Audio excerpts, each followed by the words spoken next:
నేను చంద్రబాబు నాయుడు గారిని సూటిగా అడుగుతా ఉన్నా, సూటిగా ప్రశ్నిస్తా ఉన్నా. అయ్యా, సమగ్ర సర్వే వల్ల భూములు పోతాయని, ల్యాండ్ టైటిలింగ్ యాక్ట్ వల్ల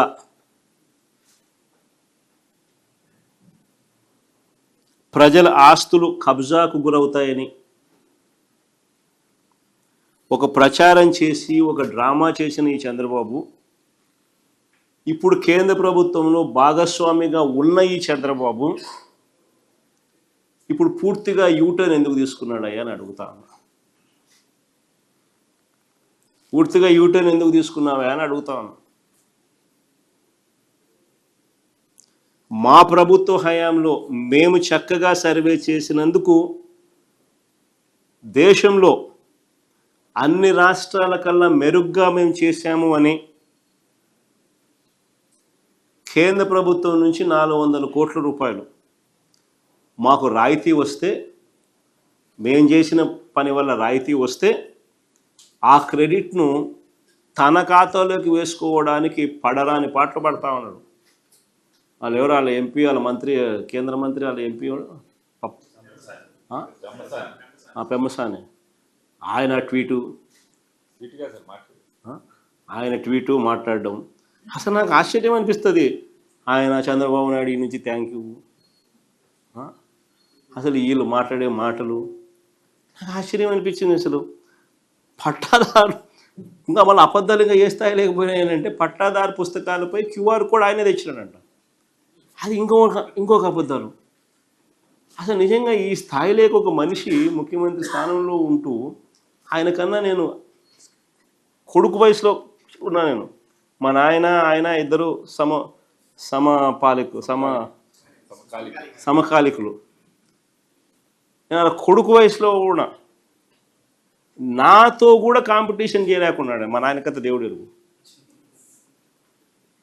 నేను చేసిన దానికి కూడా క్రెడిట్ కూడా ఆయనే తీసుకోవాలని అనేది పాకులాడుతూ ఉంటే ఈ మనిషి ఏమనుకోవాలి? ఈ మనిషి అసలు రీసర్వేలో ఏపీ ప్లాటినం గ్రేడింగ్ను సాధించింది అని కేంద్ర ప్రభుత్వం డిసెంబర్ 20, 2023లో పార్లమెంట్లో అడిగిన ప్రశ్నకు సమాధానంగా వాళ్ళు పొందుపరిచిన reply.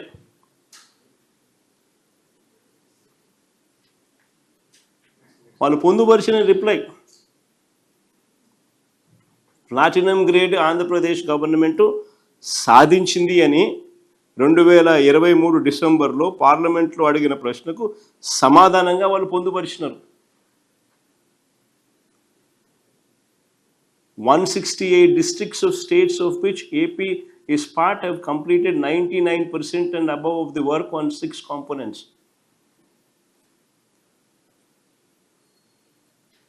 As per 23-24 annual report of Ministry of Rural Development Government of India, Andhra Pradesh is amongst the states that completed more than 90% of the work with respect to the following.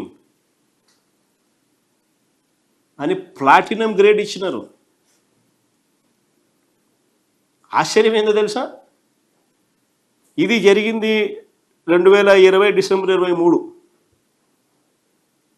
అప్పటికే అయిపోయినాయి అని చెప్పి వాళ్ళు platinum grade ఇచ్చినారు. ఈ 400 కోట్లు ఎప్పుడు వచ్చినాయి తెలుసా? ఫిబ్రవరి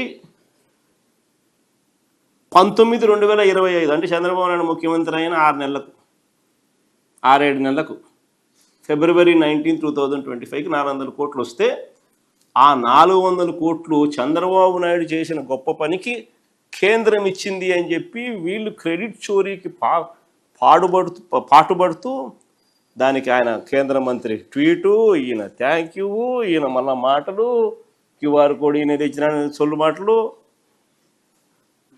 మళ్ళీ ఈయన మాట్లాడడం. 6 నెలల్లో మనకు 4 ఏళ్ళు పట్టింది. 2019 అక్టోబర్లో సచివాలయ సిబ్బందిని రిక్రూట్ చేసినాం. అక్కడ నుంచి 4 ఏళ్ళు పడితే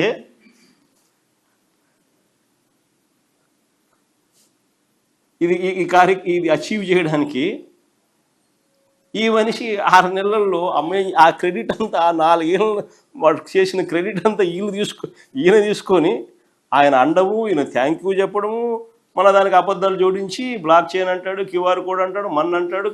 ఇవన్నీ ఏం చేసినట్టు